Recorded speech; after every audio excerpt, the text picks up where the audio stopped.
Halo, bertemu lagi dengan kami di Neo Podcast. Jadi hari ini pembahasan kita mengenai suplementasi vitamin A pada anak. Di Neo Podcast kita hari ini ada Kak Selvia dan Kak Naya. Halo Kak Selvia, Kak Naya, selamat pagi. Halo, Halo, pagi. pagi. Bagaimana kabarnya Kak? Alhamdulillah Alhamdulillah, baik. baik.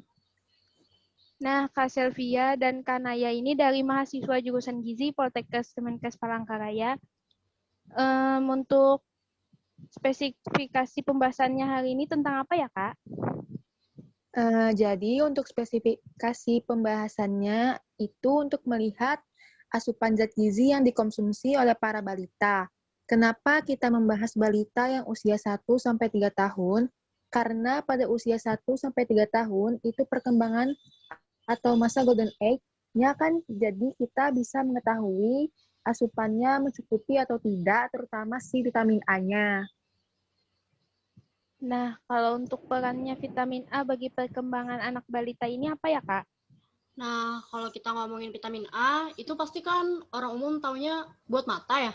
Kesehatan atau mata defensi vitamin A, matanya rusak atau kurang sehat. Tapi tidak hanya itu, vitamin A juga bermanfaat juga buat antibodi badan, apalagi untuk anak usia tersebut yang masih membutuhkan imun tubuh untuk menjaga atau supaya perkembangan mereka yang di masa emas itu berkembang dengan usianya.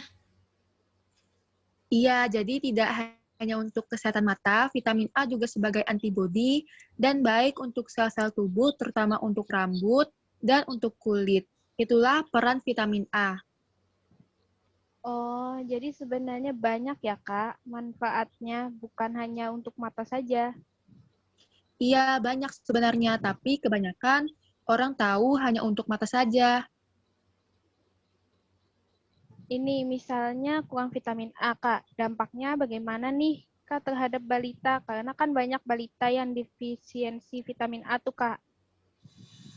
Nah, jika kekurangan vitamin A, itu biasanya salah satu yang kelihatan itu di mata, tapi bisa juga berdampak pada pertumbuhan dan perkembangan balita yang usianya 1-3 tahun.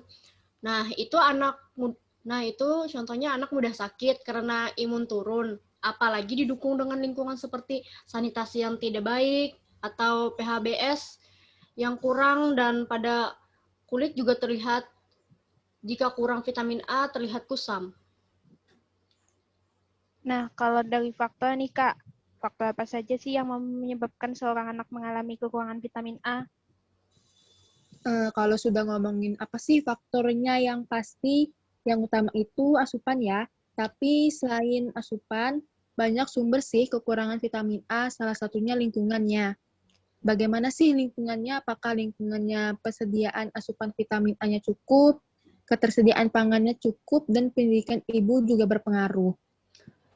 Nah, ya orang mikir kan pasti kekurangan suplemen, padahal untuk mencukupi vitamin A ya, itu tidak hanya dengan suplemen, tapi harusnya ke makanan juga sih. Nah, kalau sudah baik ke penyediaan makanan, kita harus balik lagi buat ketersediaan makanan, apalagi nih yang ada di lingkungannya. Jadi selain asupan kita, juga harus lihat gimana ketersediaan makanan di wilayah mereka gitu.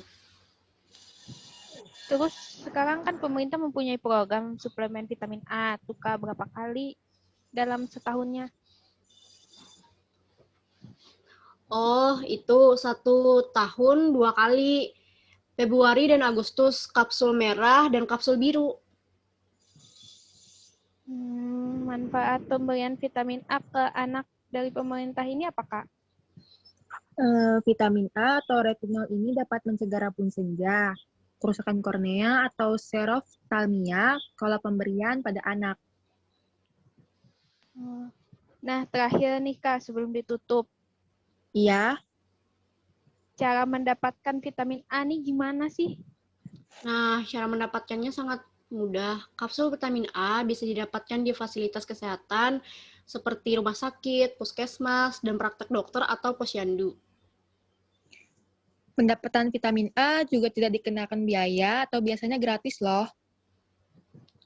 Saran kami untuk suplementasi vitamin A untuk balita atau anak-anak, ayolah kalau ada posyandu gratis, kok cara mendapatkannya dan asupan juga jangan diabaikan. Oke. Terima kasih nih Kak Selvi dan Kak Naya atas waktunya. Semoga bermanfaat sekali obrolan kita hari ini ya. Untuk ibu-ibu yang mempunyai anak atau yang akan punya anak, bisa teredukasi dengan obrolan kita hari ini. Sampai ketemu di lain waktu. Bye-bye.